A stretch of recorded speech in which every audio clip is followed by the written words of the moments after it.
film begins with a man named Derek entering an antique shop. He wanders around, focusing on every detail inside. Then he places an old watch in front of the employee to buy it, but the employee tells him it's a counterfeit and not original. The employee is surprised to find that the watch is actually working. Suddenly, Derek moves away quickly and the watch explodes. Immediately after, Derek and a group of masked men attack the shop. One of them enters the employee's office, opens the door for the others, and they head downstairs, killing all the guards stationed there. It turns out the shop is just a front, as the basement is used for illegal activities like prostitution and drug trafficking. Derek grabs the manager and asks about the money. The manager claims he moved everything to the headquarters, but Derek doesn't believe him. He fires a shot next to the manager's ear, wounding him. The manager screams in pain, insisting he isn't lying, but Derek fires another shot next to his other ear. Realizing Derek will continue to torture him until he confesses, the manager reveals the location of the money.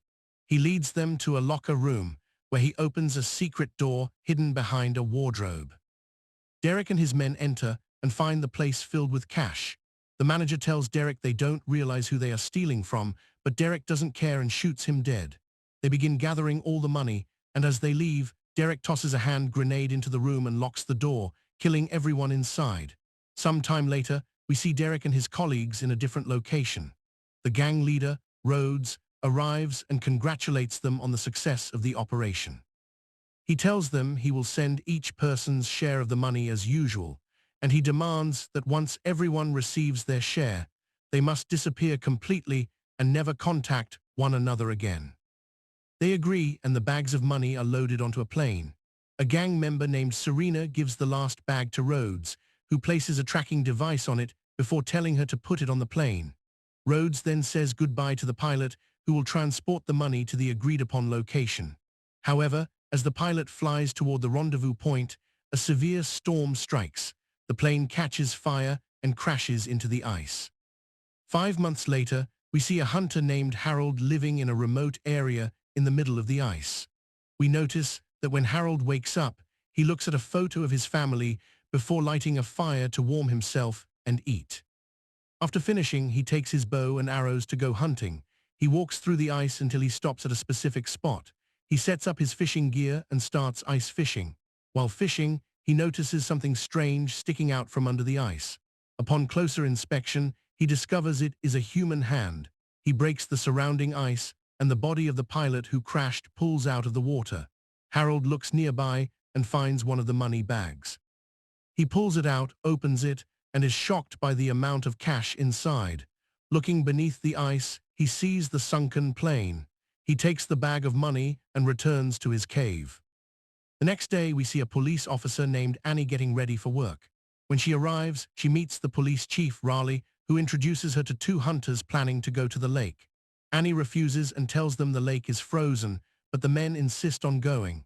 One of them speaks to Annie arrogantly, saying no one can stop them because they are tourists who bring a lot of money to the village. Annie remains silent while Raleigh watches the situation.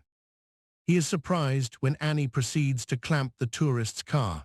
He tries to calm her down, but Annie refuses to listen, stating she is simply enforcing the law. The man who was mocking her eventually apologizes and says he will take his friend and leave. Annie removes the clamp and returns to her car. Raleigh then tells her that a man named Jade has his car stuck in the ice, and Annie says she will go help him. At the same time, in a nearby location, a man named Ben is giving religious lessons. Ben is shocked to see Derek standing before him. We learn that Ben was one of those who stole the money with Derek, but after the robbery, he repented and stopped his criminal ways. However, Derek tells him that the tracker in the money bag is sending a signal from the nearby lake, meaning the $20 million is under the ice. Since Ben is one of the indigenous people of the village, Derek forces him to help. Ben initially refuses, but Derek makes it clear that Ben is indebted to them and has no choice.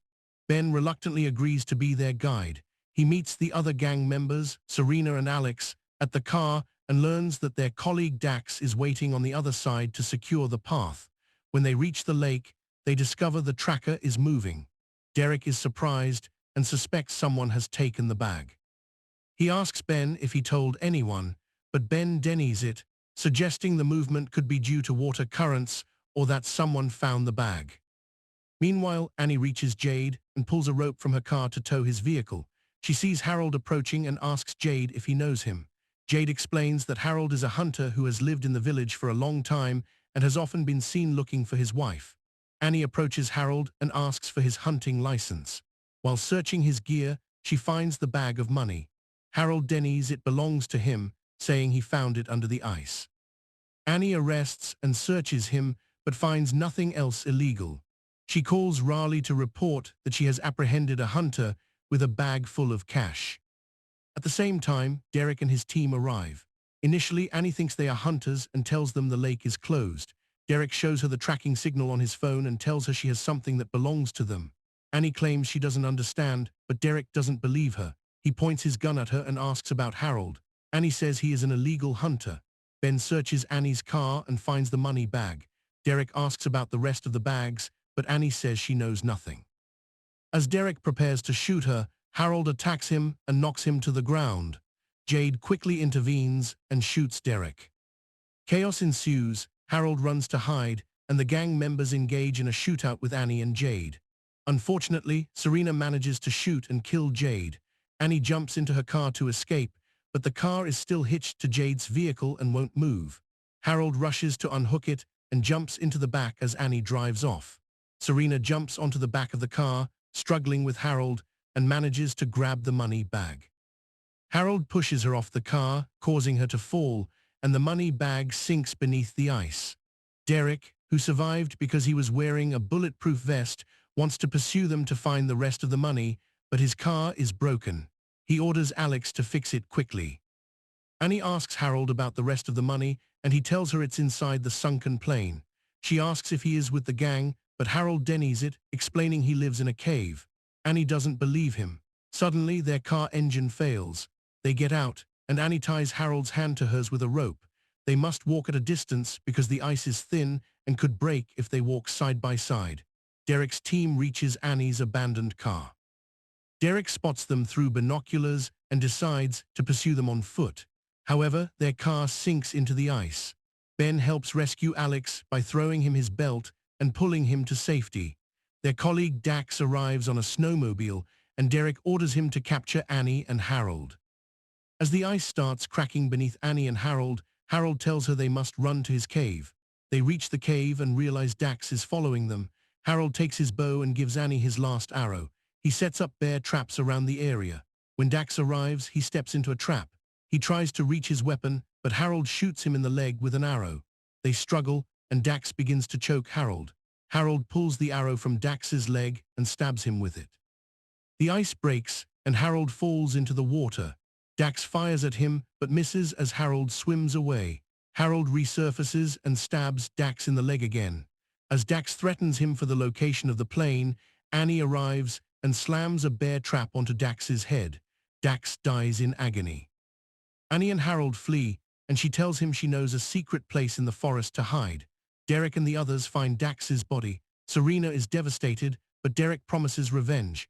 They spot Annie and Harold in the forest and open fire. Annie and Harold escape by walking through water to hide their tracks. Ben realizes Annie is indigenous because she knows how to mask her trail. Ben knows another way to reach them. As they walk, Ben warns the gang about the forest being full of bear traps. Serena ignores him, steps into a trap, and gets an arrow through her leg. They pull her out and eventually find an abandoned house to take shelter in, where Derek treats Serena's wound. Annie and Harold reach a cave in the mountain. Annie lights a fire to warm Harold and asks about his wife. Harold tells his story. His wife died of an overdose out of grief after their only daughter died of pneumonia. Harold was serving in the army at the time. When he returned to find them both gone, he fell into a deep depression and contemplated suicide. Meanwhile, Rhodes arrives at the house. Derek tells him they are hunting a cop and a hunter who know where the plane is. Rhodes ignores him and comforts Serena. He then confronts Alex, showing him the fingers of a colleague who conspired to steal the money. Rhodes reveals the colleague confessed, and he expresses disappointment in Alex's betrayal since Rhodes had rescued him from the streets. Rhodes kills Alex and tells his men that tomorrow they will finish off the cop and the hunter. The next day, Annie and Harold leave the cave and are stopped by a man named Ozu, the tribal leader. Ozu is angry that Annie brought Harold there. We learn Harold's wife was Ozu's niece, and Ozu blames Harold for her addiction and death. Harold denies this, explaining they loved each other and she turned to drugs while he was away because of their daughter's death. Ozu doesn't believe him, but agrees to let them hide. The next day at the tribal camp, Ozu mocks Annie for her lack of connection to her ancestors and her service to the American government.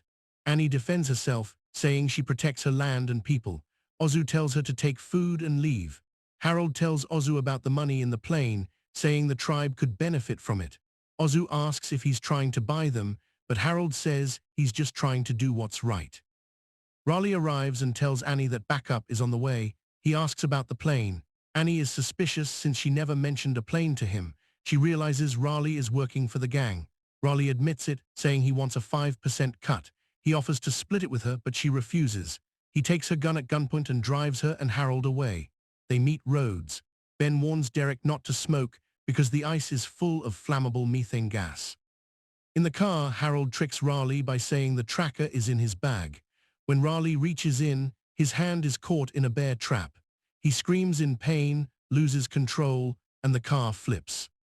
Rhodes sees the crash. Harold helps Annie out of the car. Raleigh crawls out and tries to shoot Harold, but Serena shoots Raleigh in the head first. Harold grabs Raleigh's gun and shoots Serena dead. Derek shoots Harold in the shoulder. Rhodes orders Ben to kill Annie, but Ben refuses and walks away.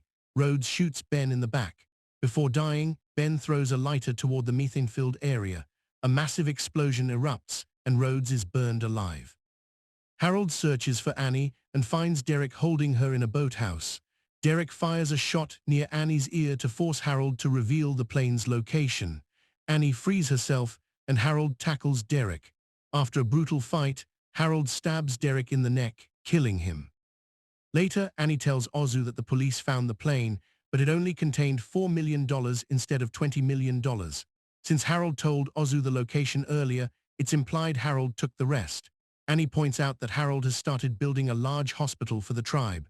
Ozu remains silent. Annie goes to see her daughter, who is with Harold. Harold is teaching her how to fish. The girl tells her mother she loves Harold and wants to keep fishing with him. Enjoyed this video? Please consider subscribing and leaving a like to stay updated with our latest releases.